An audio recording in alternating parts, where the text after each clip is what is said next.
किसी भी मॉलिक्यूल या मटेरियल के अंदर फोर्सेस टू टाइप्स की होती हैं।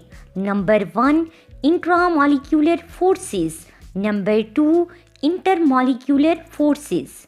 इंट्रामॉलिक्यूलर फोर्सेस, इंट्रामॉलिक्यूलर का मतलब है विद इन दी मॉलिक्यूल, तो फिर इंट्रामॉलिक्यूलर फोर्सेस ऐसी फोर्सेस होंगी जो मॉलिक्यूल के अंदर पाई जाती हैं।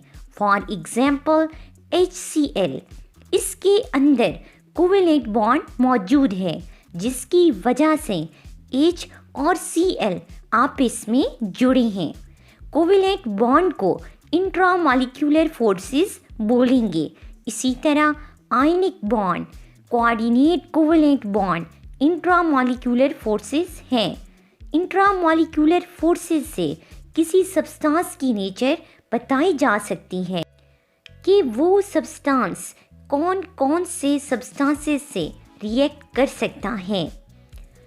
इंटरमॉलिक्यूलर फोर्सेस, इंटरमॉलिक्यूलर फोर्सेस का मतलब बिटवीन दी मॉलिक्यूल, मॉलिक्यूल्स के दरमियान जो फोर्सेस पाई जाती हैं उन्हें इंटरमॉलिक्यूलर फोर्सेस कहते हैं।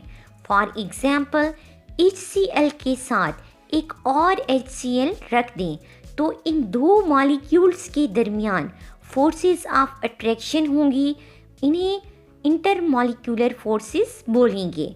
इंटरमॉलिक्यूलर फोर्सेस को वंडर वाल्स फोर्सेस भी कहते हैं। वंडर वाल एक साइंटिस्ट का नाम है।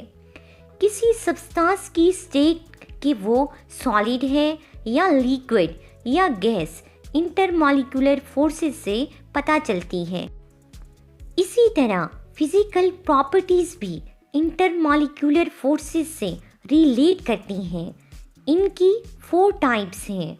Number 1 dipole dipole forces, number 2 dipole induced dipole forces, number 3 London dispersion forces, number 4 hydrogen bonding.